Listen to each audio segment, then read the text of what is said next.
Bueno, pues ahora toca este teorema.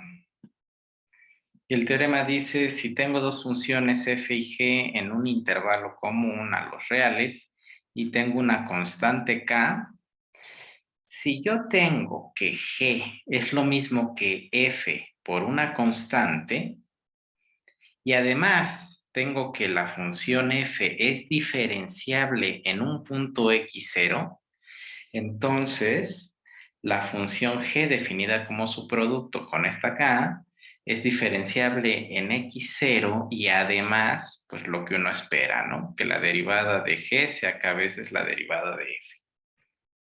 Bueno, ¿cómo probamos esto?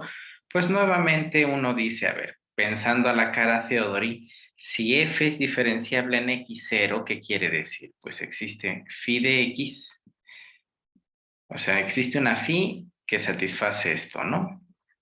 Que f de x menos f de x0, o sea, se satisfaga esta igualdad, phi sea continua en x0 y phi de x0 sea f' de x0, ¿no? O sea, a lo mejor de pronto en las demostraciones uno no tiene que estar escribiendo todo esto. Yo lo escribo porque pues cuando de pronto invoco a decir que phi es continua o que es la derivada, pues es la razón de que todo esto pase.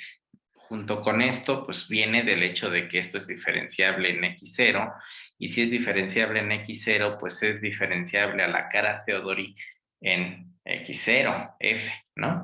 Pues por eso se satisface todo esto. Bueno, muy bien, pero nosotros no queremos trabajar sobre f, ¿no? Quisiéramos trabajar sobre g, pero en teoría pues es muy fácil porque g es k veces f. Entonces, si uno de aquí toma furiosamente un producto con, bueno, era k, no lambda, pues me queda k por phi de x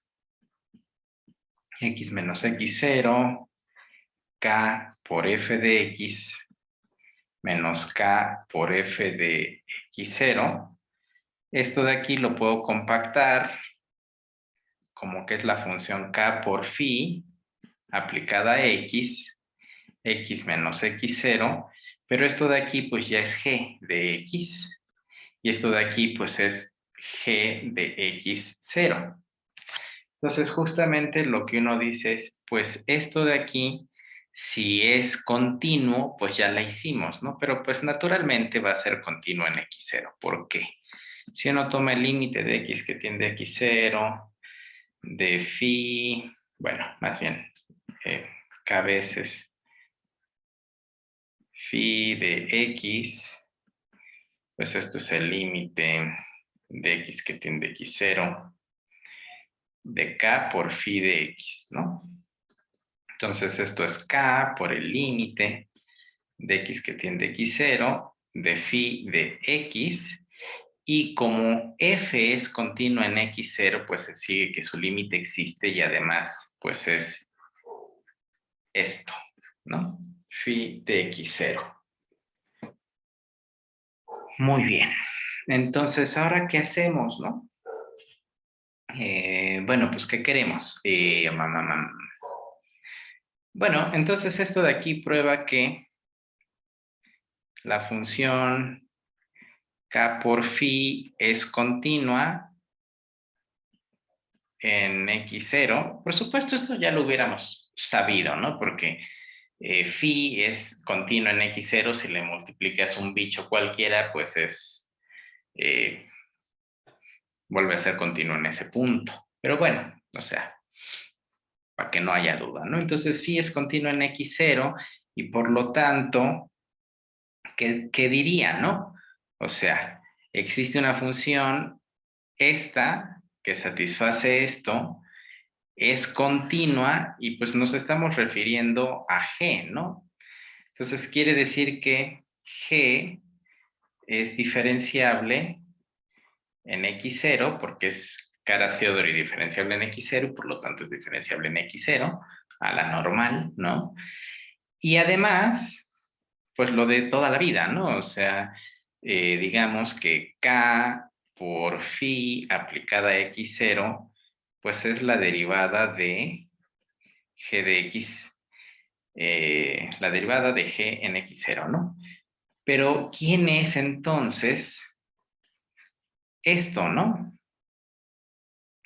¿Quién era? Ah, pues esto de aquí es k veces por phi en x0, pero recordemos justamente que phi de x 0 es igual a la derivada de esto. Y entonces, pues ya acabamos. K por f', bueno, lo voy a poner bien, si no se va a confundir con el otro, es f' en x0. Y esto concluye la prueba, ¿no? Muy bien. Ahora quisiera ver un pequeño resultado con respecto de esto. Bueno, el resultado o el corolario, yo diría, de lo anterior, pues es justamente este. Si yo tengo una función definida como un polinomio, entonces el polinomio es diferenciable y su derivada es esto. O sea, ya no hay mucho que hacer. En realidad, aquí podríamos usar también Cara-Theodori, pero se va a hacer muy largo, pero es innecesario ya porque justamente con Cara-Theodori probamos que si tú tienes una función que satisface esto, entonces tomar su derivada satisface esto. Pues entonces lo que podríamos pensar es, a ver, cada una de estas, por ejemplo, el AK, bueno, voy a desglosar cuál sería la idea, ¿no? De sea, no sé, sea, a ver, ¿cómo lo pondríamos? G de I de X, bueno, no de I de J, porque el corredor es J acá, ¿no? G de J de X igual a AJ por, vamos a escribirlo como F sub J de X, tal que, pues, F sub J de X en particular es X a la N, ¿no? Bueno, X a la J, pues. Entonces, por el teorema de antes, tenemos que, bueno, y además observamos que, pues f de x es la suma de i desde j desde 0 hasta n de los g de j, ¿no? Pues son estos. Muy bien, y entonces en particular, como g de j de x es igual a j de fj de x, esto implica que la derivada de g de j de x, ¿quién es? Pues es aj por fj' de x. Pero en particular, ¿quién es f? Pues f es esta función, pero ya también vimos que la derivada de esto es igual a ¿qué cosa? Pues es igual a j veces x a la j menos 1, ¿no? Ahora, observemos que el corredor, digamos, a la hora que yo sume, pues tendría que empezar en 1, ¿no? Aún si fuera 0, pues aquí tendría x a la menos 1 multiplicado por 0 es 0, ¿no? Entonces, pues bueno, o sea, lo podemos decir, empieza a correr desde 1 el j, porque cuando esto de acá, a ver, digamos, cuando j es 0, este de aquí es 1, y esto de acá pues es constante, entonces se muere, ¿no? Entonces, ¿qué quiere decir esto? A ver, ¿cómo lo ponemos? G de J son todas estas sumas. Y pues ya, bueno, a ver, si lo sumamos, digamos, desde 0. Bueno, también, o sea, a ver, la derivada de esto, pues va a ser la derivada de esto. que son n sumas. Pero nosotros ya sabemos que la derivada de las sumas es la derivada de cada una, entonces serían las derivadas de cada una. Y hemos encontrado que la derivada de cada una es esto. Entonces, pues esto implica directamente que f de x es igual a la suma de j desde 1 hasta n de las derivadas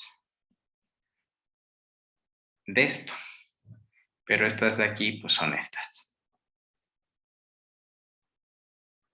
A j por j, x a la j menos 1. Bueno, evidentemente esto se pudo hacer porque estas funciones pues son diferenciables en todo el punto en el que tú lo definas y entonces pues ya esta, digamos, identidad pues es un regalo de consecuencia de esto, ¿no?